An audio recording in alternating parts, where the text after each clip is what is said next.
Minha amiga e meu amigo, uma das maiores preocupações da humanidade desde 1945 para cá, quando o assunto é conflito bélico, o medo é uma possível terceira guerra mundial. Esses dias eu batendo papo com uma pessoa, ela me abordou, ela falou sobre se existia essa possibilidade de o mundo entrar numa terceira guerra mundial. Então, com base naquilo que eu avalio e entendo, nós já estamos vivendo uma terceira guerra mundial. Foi o que eu falei para ela. Olha só, senhoras e senhores, por que que eu entendo que nós estamos vivendo uma terceira guerra mundial desde 24 de fevereiro de 2022? E qual foi o ponto de partida? O conflito entre a Ucrânia e a Rússia. Inicialmente, o conflito estava limitado entre Ucrânia e Rússia. A Ucrânia foi dizimada. A Ucrânia foi dizimada pelo exército russo. Essa é a realidade. O exército russo esse que é um dos mais poderosos do mundo e é infinitamente superior, era superior e ainda é ao exército ucraniano.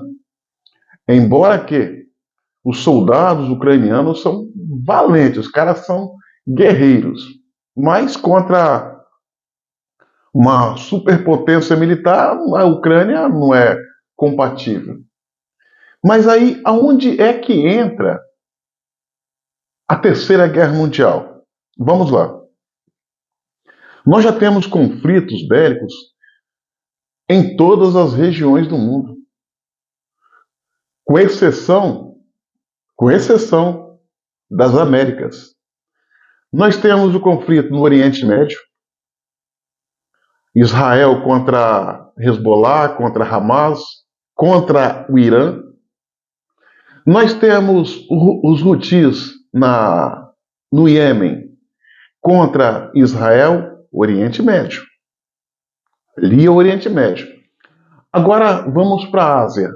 Na Ásia nós temos uma guerra fria, vamos assim dizer, mas que a qualquer momento pode se transformar quente, real, que é o conflito que se avizinha entre China e Taiwan. Todos sabemos que a China tem um interesse de, até 2049, esse é o acordo com com a comunidade internacional, de acoplar Taiwan como se fosse território chinês. Agora vamos descer para Europa. Europa Ocidental e Leste Europeu. Europa Ocidental é a parte ali que envolve França, Itália, Inglaterra, essa é ocidental. E o leste europeu é onde está ali a Rússia e a Ucrânia. Vamos para. Deixa eu dar um pulo aqui para você não bugar a sua cabeça. O conflito Rússia e Ucrânia já ficou para trás. A Ucrânia, as forças armadas ucranianas, é, a essa altura do campeonato, é irrelevante. Não existe mais o conflito da Rússia tão somente com a Ucrânia. Hoje, o que está acontecendo é o seguinte: é Rússia e OTAN usando o território ucraniano. A OTAN é composta de 32 países. A OTAN é uma organização militar chamada Organização do OTAN, Organização do Tratado Atlântico Norte. Tem a missão de abarcar esses 32 países, é um pacto militar que diz, mexeu com um, mexeu com todos. Hoje esse conflito está de um lado a Rússia, do outro a OTAN. 32 países liderados pelos Estados Unidos brigando contra a Rússia. Isso não é uma terceira guerra mundial? Olha o número de países envolvidos. Sem contar que já há informações de fonte fidedigna que a China está dando apoio velado à Rússia, que o Irã está fornecendo armamentos para a Rússia. A Coreia do Norte está fornecendo armamentos, além de armamentos, soldados para lutar na frente de batalha. Então nós estamos vivendo uma guerra, uma terceira guerra mundial, sim, onde tem uma gama de países envolvidos.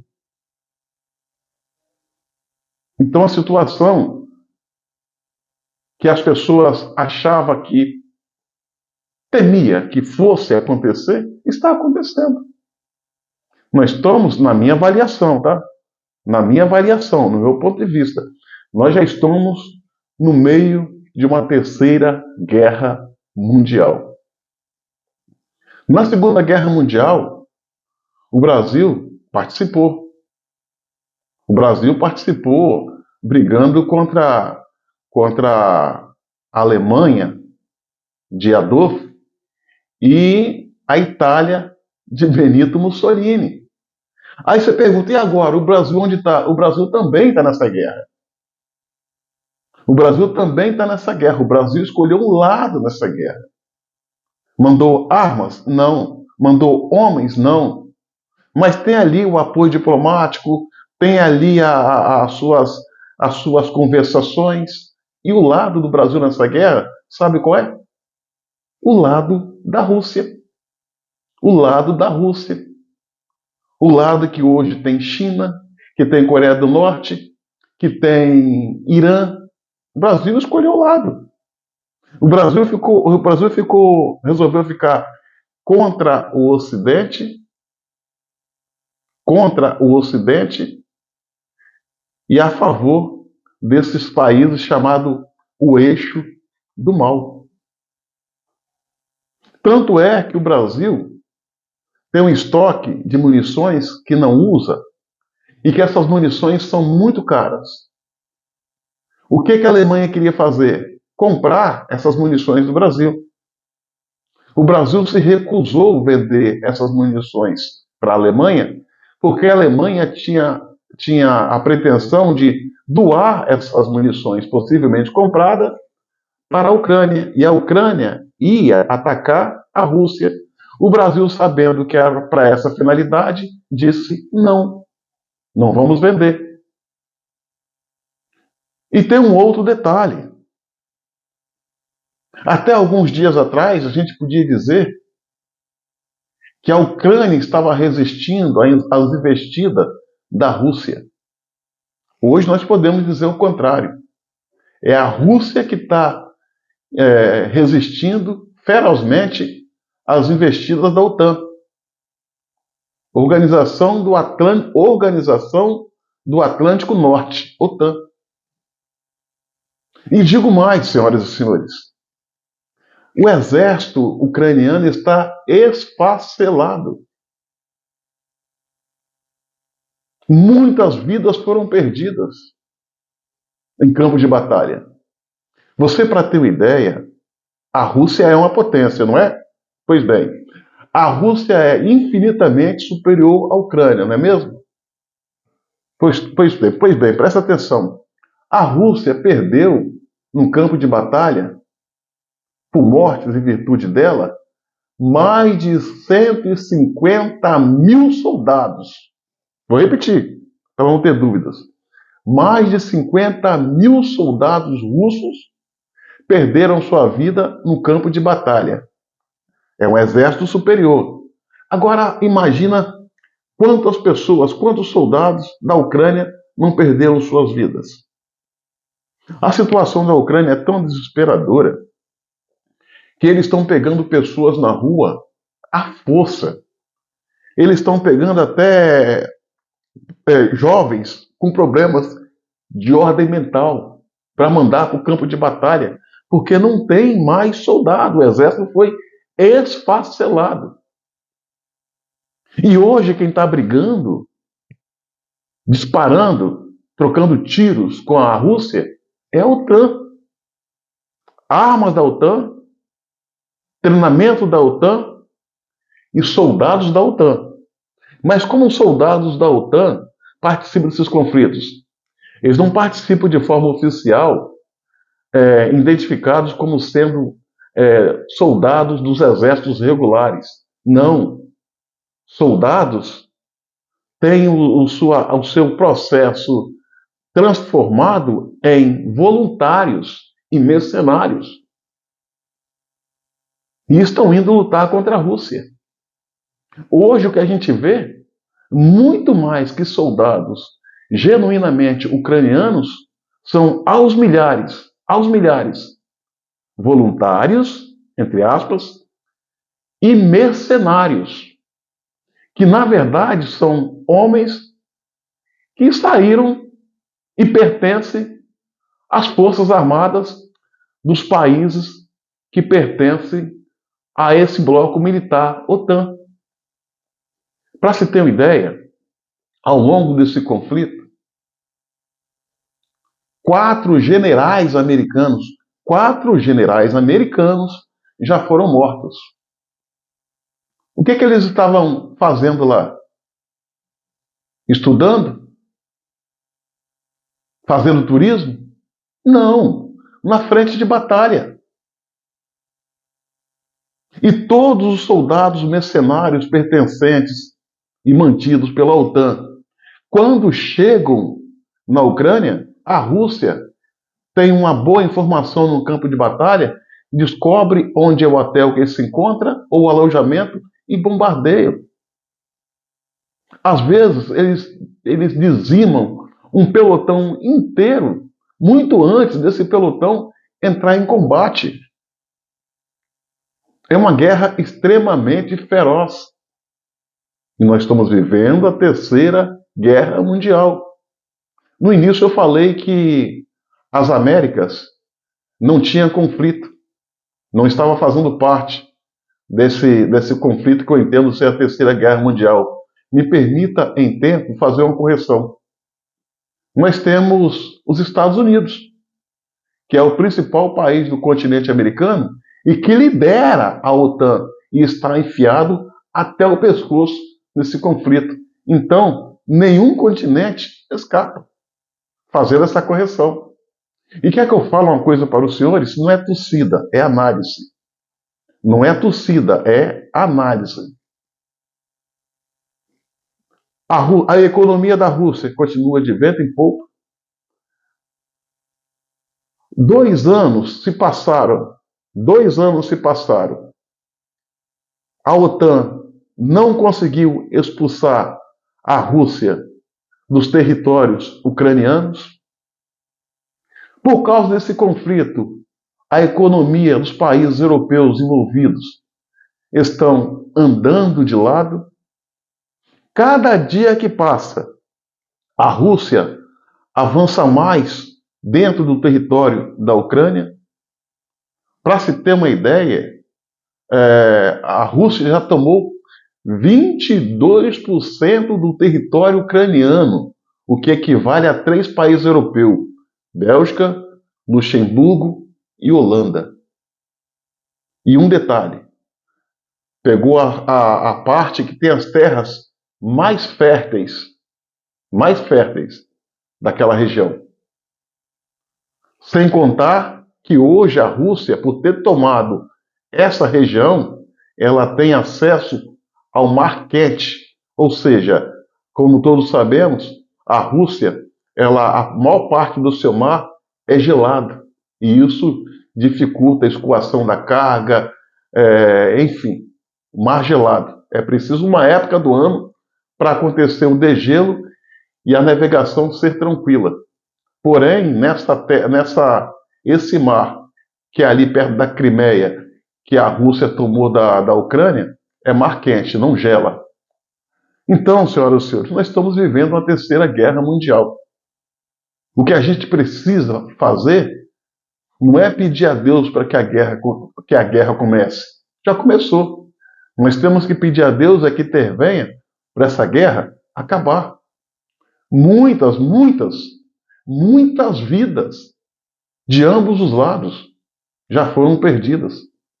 Populações inteiras foram deslocadas, perdendo as suas casas, os seus empregos, as suas plantações, os seus negócios, os seus entes.